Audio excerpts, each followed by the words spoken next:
talk just a little bit about what ANSI is doing. We got a lot of conversation going on about what ANSI shouldn't be doing and people against it, but let's talk about what ANSI can do for the real estate industry. First off, ANSI is making history.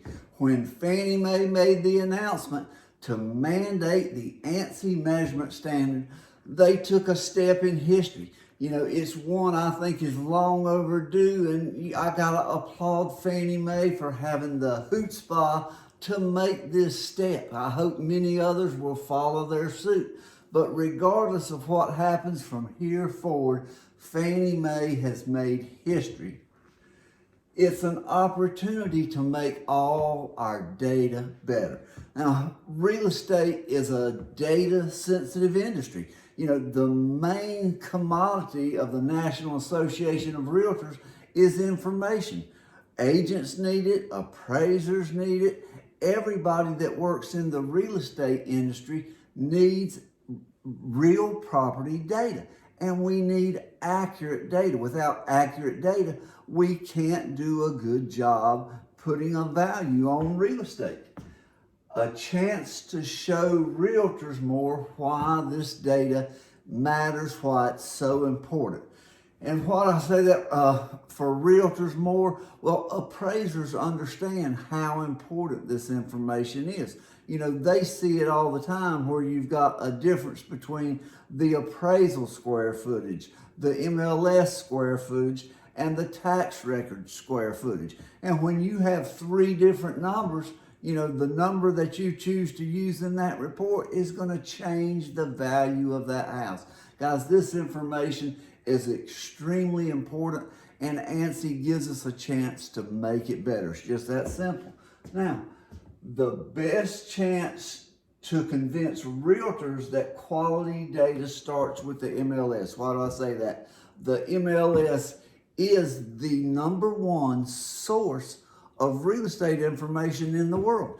The public record system was never designed or intended to be a source of information for the real estate industry. If you call any tax department, they're the first ones to tell you, don't rely on our information. They don't need precise square footage information. It's not their responsibility. You know, they have no, if I can say this southern saying, they have no dog in this fight, guys.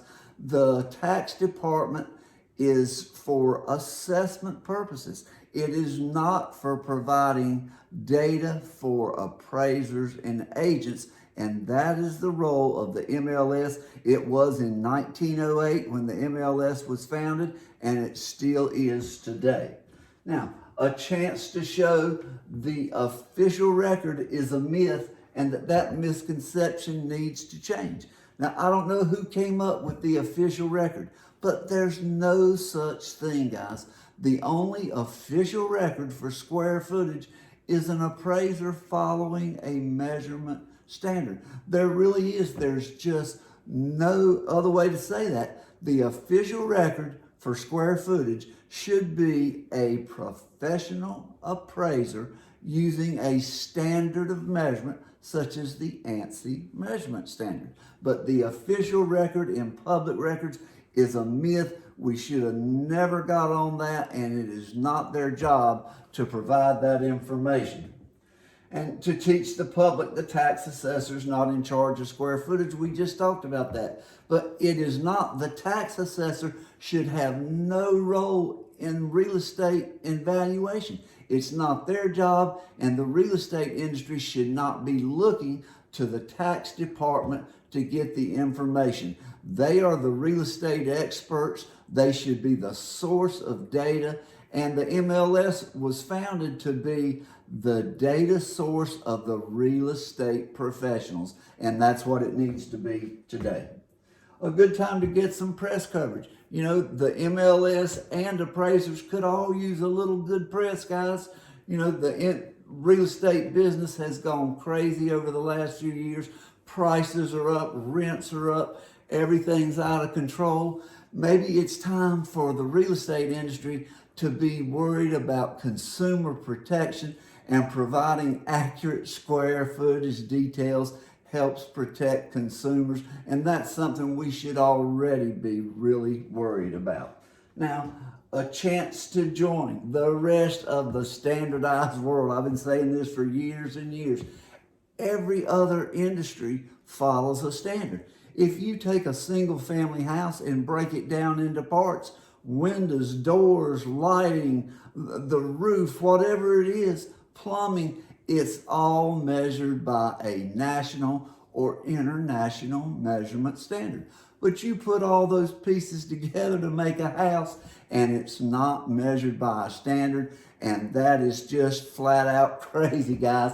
It's un-American. The house should, all those components have got to be joined together and measured by a nationally mandated measurement standard. That's how we ensure better data and consumer and mortgage protection. All right, a chance to highlight the comp data problem. Everybody talks about, oh, the comp data is going to be so much worse now with ANSI. Well, guys, the comp data problem is already out of control. We got square footage errors all over the place. ANSI's not going to do anything to make that worse. It's just going to highlight the problem, and that's what we've needed all along, to realize how bad this problem is and that we need a fix, and ANSI is the first step in that fix. And a chance to remind everyone we do much more than fill out forms.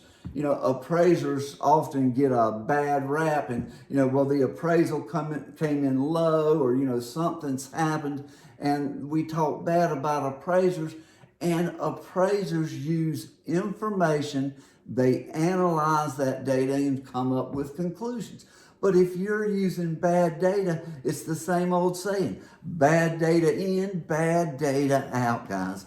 We've got to get better square footage information. We need one industry, one language of square footage, one language of real estate. That's what we need, and the ANSI standard is the first step in that process. Give ANSI a chance, and let's all be better and make our big data better data.